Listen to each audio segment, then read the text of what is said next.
Today we celebrate the feast day of the Holy Innocent Martyrs. And this feast day seems to be in stark contrast with the feast day of Nativity, because for the feast day of Nativity I was impressed by the whole scene of tenderness, and today we have perhaps the opposite of tenderness, cruelty.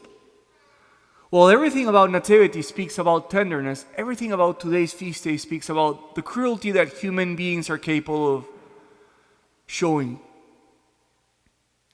It's also true that a couple of days ago for the feast day, for the Mass of Christmas, we read the prologue of the Gospel of St. John, and there's an outstanding line there that says that the light came to his own and his own did not receive him.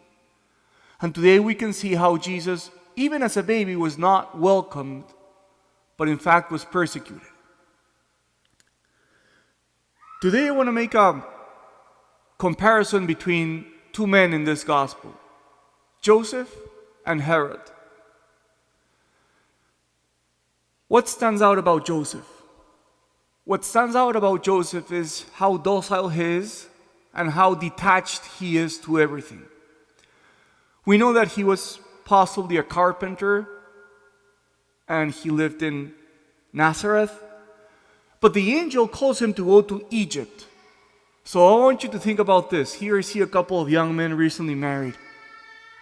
Imagine that you were called to go to a place where you don't know the language, to a different country, a different culture, and you had to go there to start from scratch, to take care of an infant.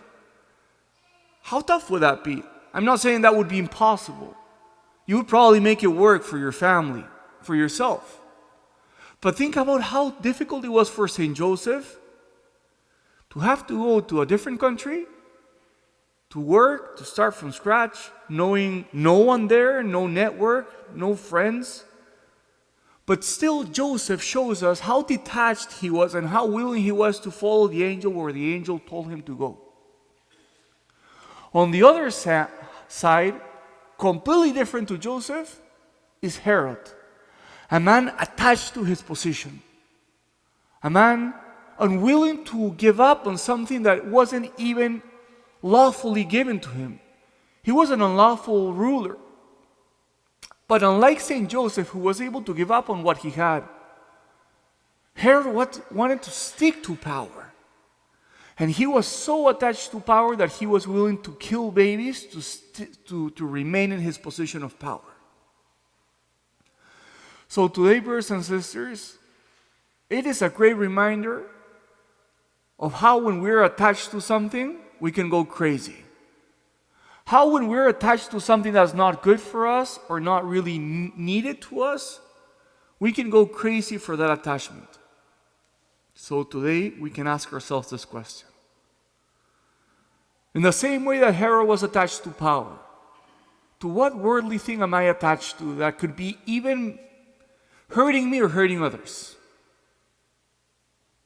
What is it that I hold on to crazily like Herod that doesn't really help me in the long run? But let us look at St. Joseph and let us remember that we have to be light in our luggage to go where the Lord calls us.